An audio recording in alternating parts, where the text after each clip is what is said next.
ವೀಕ್ಷಕರ ಇನ್ನು ಕಡೆಗೂ ಕೆಪಿಸಿಸಿ ಅಧ್ಯಕ್ಷ ದಿನೇಶ್ ಗುಂಡೂರಾವ್ ಎಚ್ಚೆತ್ತಂತೆ ಕಾಣ್ತಾ ಇದೆ. ಮಾಧ್ಯಮದವರ ಕ್ಷಮೆ ಕೋರಿದ್ದಾರೆ ದಿನೇಶ್ ಗುಂಡೂರಾವ್. ನನ್ನ ಮಾತಿನಿಂದ ಮಾಧ್ಯಮದವರಿಗೆ ನೋವಾಗಿದ್ದರೆ ವಿಷಾದ ವ್ಯಕ್ತಪಡಿಸ್ತೇನೆ. ಕೆಲವೊಮ್ಮೆ ಬಾಯಿ ತಪ್ಪಿ ಮಾತನಾಡ್ತೇವೆ. ಮಾಧ್ಯಮದವರಿಗೆ ಪ್ರಶ್ನೆ ಕೇಳುವ ಹಕ್ಕಿದೆ. ಸಾರ್ವಜನಿಕ ವಲಯದಲ್ಲಿರುವ ನಾವು ಉತ್ತರಿಸಬೇಕು.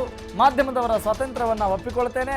ನಾನು ಬಾಯಿ ತಪ್ಪಿ ಮಾತನಾಡಿದ್ದೇನೆ, ವಿಷಾದ ವ್ಯಕ್ತಪಡಿಸ್ತೇನೆ ಅನ್ನೋ ಮಾತುಗಳನ್ನು ಆಡಿದ್ದಾರೆ. ಪ್ರಿಯಾಂಕ್ ಖರ್ಗೆ ಏನು ಮಾತನಾಡಿದ್ದಾರೆ ಅನ್ನೋದ್ರ ಬಗ್ಗೆ ಮಾಹಿತಿ ಪಡೆದು ನಾನು ಪ್ರತಿಕ್ರಿಯೆ ಕೊಡ್ತೇನೆ ಅನ್ನೋ ಮಾತುಗಳನ್ನು ಆಡಿದ್ದಾರೆ. ಬಾಯಿಗೆ ಬಂದಂತೆ ಮಾತಾಡಿ ಕೊನೆಗೂ ಕ್ಷಮೆ ಕೇಳಿದ್ದಾರೆ ದಿನೇಶ್ ಗುಂಡೂರಾವ್.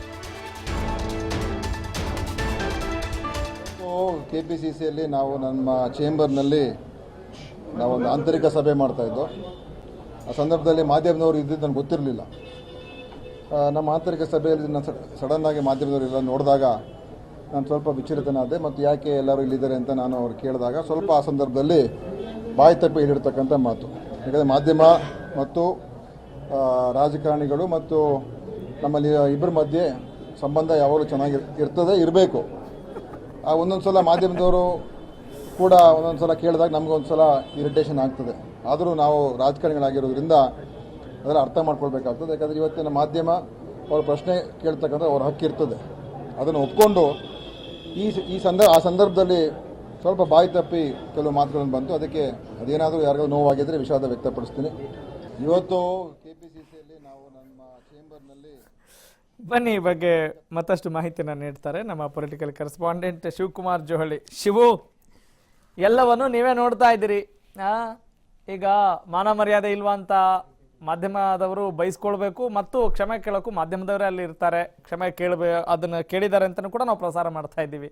ಏನು ಅನ್ಸುತ್ತೆ? ಎಂಥ ವಿಚಿತ್ರ ಅಂತ ಅನ್ಸೋದಿಲ್ವಾ ಈ ವೃತ್ತಿ ಧರ್ಮದಲ್ಲಿ? ಎಸ್ ಶಿವು.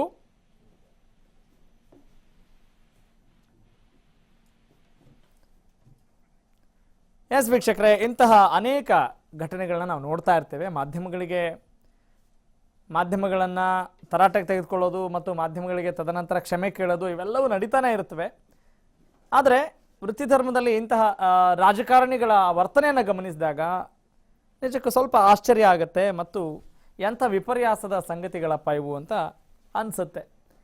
ಮಾಧ್ಯಮದವರ ಕ್ಷಮೆ ಕೋರಿದ್ದಾರೆ ದಿನೇಶ್ ಗುಂಡೂರಾವ್. ಯಾಕಂತ ಹೇಳಿದ್ರೆ ಅವರು ಕೂಡ ಅನೇಕ ಬಾರಿ ಈ ರೀತಿಯಾದಂಥ ಘಟನೆಗಳಿಗೆ ಸಾಕ್ಷಿ ಆಗಬಾರ್ದು ಅಂತ ನಾವು ಭಾವಿಸ್ತೇವೆ. ಯಾಕಂತ ಹೇಳಿದ್ರೆ ನಿಮ್ಮ ಜನತೆಯ ಹಿತದೃಷ್ಟಿಯಿಂದ ಅಥವಾ ನಮ್ಮ ರಾಜ್ಯದ ಜನತೆಯ ಹಿತದೃಷ್ಟಿಯಿಂದ ನಿಮ್ಮ ಕೆಲಸ ಕಾರ್ಯಗಳನ್ನು ಮಾಡಿದರೆ ಅದನ್ನೇ ಪ್ರೊಜೆಕ್ಟ್ ಮಾಡೋಣ,